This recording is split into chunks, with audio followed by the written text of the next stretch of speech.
नमस्कार। आज माझ्या चॅनलचे 1000 सबस्क्राईब पूर्ण झाले, त्याबद्दल मी सर्व सबस्क्रायबरांचे आभार मानते आणि त्यांनी मला प्रोत्साहन दिलं याबद्दल मी सर्वांचे धन्यवाद करते। आणि आता मी माझ्या व्हिडिओला सुरुवात करणार आहे। आज आपण पालक पुलाव जो आहे त्याची रेसिपी आज आपण बनवणार आहे। यासाठी पालक जो आहे तो धुवून घ्यायचा आहे आणि 1 ग्लास पाणी जे आहे ते गरम करायचं आहे आणि पालक जो आहे तो आपल्याला वाफवून घ्यायचा आहे।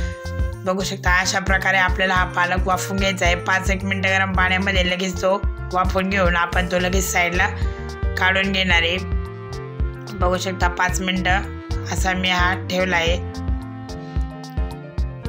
आणि आता हा जो आहे आपण साईडला लगेच काढून घेणार आहे।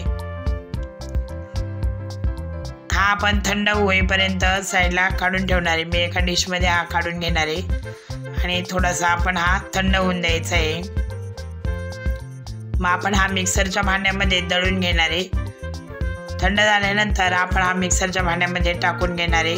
बघू शकता असा मिक्सरच्या भांड्यामध्ये आपण टाकून घ्यायचं आहे आणि यामध्ये आपण काढे सुद्धा त्याच्यात तसंच ठेवलेलं आहे, कारण त्यामध्ये खूप जीवनसत्व असतं। आणि आता यामध्ये आपण लसूण घातलं आहे, आलं घातलं आहे 1 इंच आणि त्याची पेस्ट करून घेतली अशा प्रकारे। आणि आता तांदूळ घेतला आहे। आपल्याला जितका तांदूळ हवा असेल तितका आपण तांदूळ घेऊ शकतो। मी 1 ते 2 वाटी तांदूळ घेतला आहे आणि तो स्वच्छ धुवून घेतला आहे आणि लगेच आपण कुकर गरम करायला ठेवलं आहे आणि त्यामध्ये तेल घातले। 2 ते 3 चमचे तेल घालायचं आहे। तेल गरम झाल्यानंतर आपण त्या भाताला जे आहे ती फोडणी देणार आहे। त्यासाठी आपल्याला त्यामध्ये अर्धा चमचा जिरे घालायचे आहे आणि शहाजिरे वगैरे सर्व जे खडे मसाले आहेत ते सर्व मी अशी डिशमध्ये काढून घेतलेले आहे। बघू शकता तुम्ही अशी सर्व खडे मसाले जे आहेत ते मी यामध्ये घालून घेणार आहेत आणि यामध्ये आपण तेजपत्तासुद्धा घालणार आहे आणि हे ज्या सर्व भाज्या आहेत त्या मी अशा चिरून घेतलेल्या आहेत। कांदा सुरुवातीला घातला आहे, टॅमॅटो घातलं आहे आणि शेंगदाणेसुद्धा मी यामध्ये घातले। त्याची टेस्ट छान येते म्हणून मी शेंगदाणेसुद्धा घातले। कढीपत्ता घातला आहे, वाटाणा घातला आहे। आता हे सर्व जे आहे ते आपण चांगला असं परतून घेणार आहेत। कांदा जो आहे तो आपल्याला यामध्ये चांगला असा मऊसूत असं सर्व परतून घ्यायचं आहे। लालसर होईपर्यंत आपण हे सर्व असं परतून घेणार आहेत आणि यामध्ये आम्ही पनीरसुद्धा कापून घेतलं आहे। पनीरसुद्धा याची टेस्ट खूप छान येते आणि खायलासुद्धा भातामध्ये पनीर हा खूप छान लागतं, त्यामुळे आपण यामध्ये पनीरसुद्धा घालायचे आहेत। आता काजूसुद्धा मी घालून घेतले आहेत। तुम्ही यामध्ये बदामसुद्धा घालू शकता। आणि आता आपण हे परतून झाल्यानंतर यामध्ये आपण मसाले घालणार आहेत। यामध्ये मी छोले मसाला 1 चमचाभर घातला आहे। नंतर मी यामध्ये जे खडे मसाले असतात त्याची पावडर बनवून घेतली आहेत आणि ती अर्धा चमचा मी यामध्ये घातली आहे। ती पावडर जी आहे त्याची टेस्ट खूप छान लागते।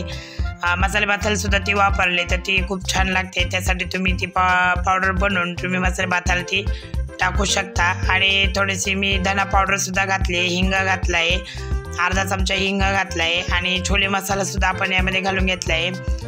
आणि आता हे जे सर्व मसाले आहेत हे आपण असे परतून घ्यायचे आहेत आणि नंतर त्यामध्ये आपण थोडीशी कसुरी मेथी घातली। कसुरी मेथीने आपल्या भाताला खूपच छान आणि आगळीवेगळी अशी चव येते, त्यामुळे आपण जो पुलाव बनवतो त्या पुलावाच्या वेळेस आपण त्यामध्ये ही कसुरी मेथी जी आहे ती घालायची आहेत। आणि आता आपण हे सर्व असं मिक्स करून घेणार आहेत।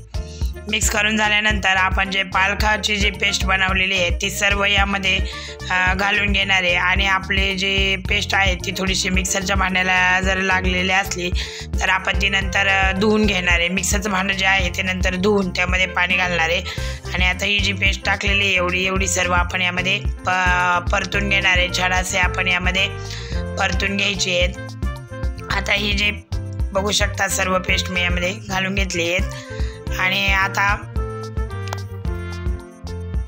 असं आपण छान 2 ते 3 मिनिटं चांगलं असं परतून द्यायचं आहे, म्हणजे जेणेकरून आपलं पालकसुद्धा त्यामध्ये वाफून जाईल आणि वाससुद्धा छान येईल। आणि म्हणून आपण 2 ते 3 मिनिटं चांगलं असं परतून दिलं आहे। आणि त्यानंतर दही घातलं आहे। दही जे घातलं आहे ते मी 1 ते 2 चमचे दही घातलं आहे आणि दह्याने सुद्धा याची टेस्ट छान येते आणि पुलावला आपण दही हे घालतोच, म्हणून यामध्ये आपण दही घालायचं आहे. दहीसुद्धा असं परतून घेतलं आहे मी. यामध्ये बघू शकता आपलं जे वाटण आपण केलेले मसाल्यांचं ते किती छान झालं आहेत. आणि यामध्ये चवीनुसार मीठसुद्धा लगेचच आपण घालून घेणार आहे.